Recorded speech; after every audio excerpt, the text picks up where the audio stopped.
All right, and you heard earlier that President Bush calling these terrorist strikes the first war of the 21st century. So as Washington studies a range of military options to take against those responsible for the attack, U.S. troop strength already is on the rise at an overseas airbase that could play a strategic role. Jane Araf reports now from the predominantly Muslim country, Turkey. This is one of the biggest U.S. air bases in the region. On Turkish territory leased by the U.S., it is, Turkish military sources here say, gearing up for a possible military strike. They say in the past 2 days, the U.S. has sent in more personnel, adding to the 7,000 troops it already has in southeastern Turkey. Movements in the town surrounding the base have been restricted. U.S. military officials won't comment on the new measures. Since the end of the Gulf War, U.S. planes have taken off from Incirlik to patrol and sometimes bomb northern Iraq, though the economy of southeastern Turkey relies on trade from Iraq. Also neighbor to Iran and Syria, Muslim Turkey is making clear its loyalties lie with the U.S.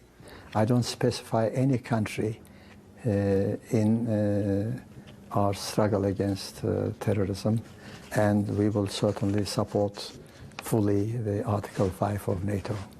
That article, invoked by NATO for the first time, treats the attack on the United States as an attack on all NATO members. Turkey's prime minister says that means Turkey would allow Incirlik to be used to strike whoever was behind the U.S. attack. There was military and emotional support here, as throughout Ankara Thursday, the Turkish Star and Crescent, the symbol of Islam, flew at half-staff alongside the Stars and Stripes in mourning for the dead. But in this country, a NATO member and a Muslim ally of the United States, the shockwaves are still being felt. Turkey's economy also staggered under the tragedy. Already in crisis, the Turkish lira fell further. We have realized that we will be faced with additional economic problems while trying to deal with the economic crisis.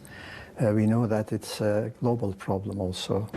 Tourism was hit as cruise ships stopping in Istanbul kept their passengers on board.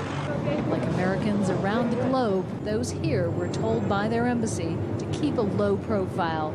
Jane Araf, CNN, Ankara.